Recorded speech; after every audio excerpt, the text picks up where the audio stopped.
Haleluya, puji Tuhan, selamat pagi dan salam sejahtera di dalam kasih Tuhan kita, Yesus Kristus. Kita bersyukur kepada Tuhan kalau pagi hari ini kita dapat bertemu kembali, berjumpa kembali.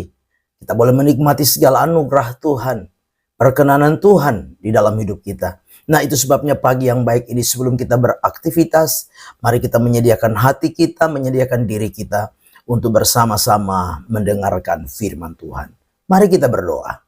Bapa di dalam surga, Bapa di dalam nama Tuhan kami Yesus Kristus, pagi yang baik ini kami mau bersama-sama mendengarkan firman Tuhan, mendasari perjalanan hidup kami di sepanjang hari ini. Berkati kami semua ya Tuhan, dalam nama Tuhan kami Yesus Kristus kami berdoa. Haleluya. Amin. Puji Tuhan.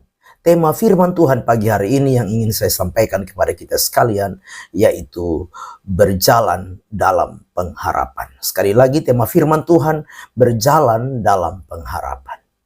Nah, Bapak Ibu jemaat yang kekasih, mari kita perhatikan firman Tuhan di dalam Efesus pasal yang pertama ayat 18a. Efesus pasal pertama ayat 18a, demikian firman Tuhan.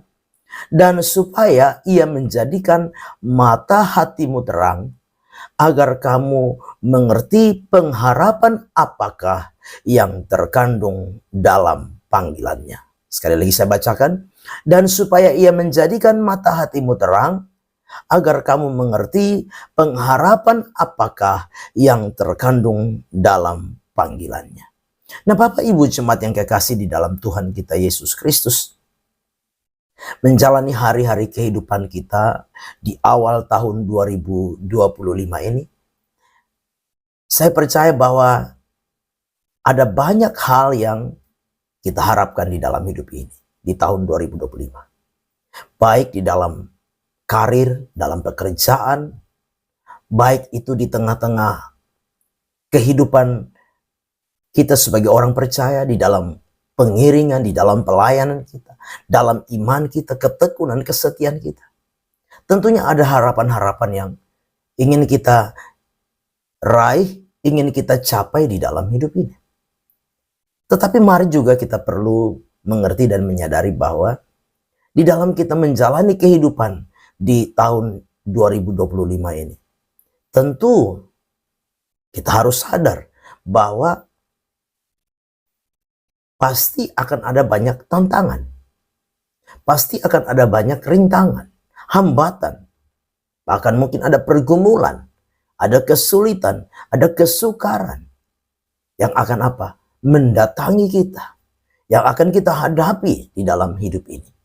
Nah, untuk mencapai harapan-harapan dengan keadaan-keadaan kesulitan, kesukaran, pergumulan, tantangan, hambatan, rintangan di dalam hidup ini, bukan hal yang mudah.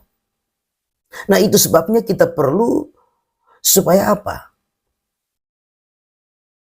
Mata hati kita ini diterangi.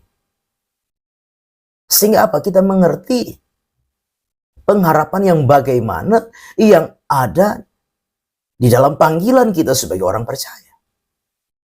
Sehingga kita tidak mudah menyerah, kita tidak mudah putus asa. Dan kita terus apa? Punya satu pengharapan bahwa hal-hal yang kita inginkan, hal-hal yang kita harapkan di dalam hidup ini akan menjadi realita, menjadi kenyataan di dalam hidup kita. Nah, pagi hari ini kita belajar bersama-sama lewat firman Tuhan, pengharapan bagaimana yang setiap kita orang percaya miliki di dalam hidup ini. Yang pertama, yaitu pengharapan yang tidak mengecewakan. Sekali lagi yang pertama, pengharapan yang tidak mengecewakan. Di dalam Roma pasal yang kelima, ayat yang kelima berkata, dan pengharapan tidak mengecewakan, karena kasih Allah telah dicurahkan di dalam hati kita oleh Roh Kudus yang telah dikaruniakan kepada kita. Jadi pengharapan yang kita miliki di dalam hidup ini adalah pengharapan yang tidak mengecewakan. Tidak mengecewakan karena apa?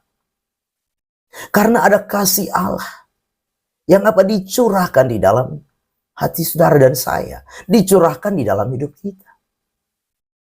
Jadi pengharapan itu dasarnya adalah kasih Allah.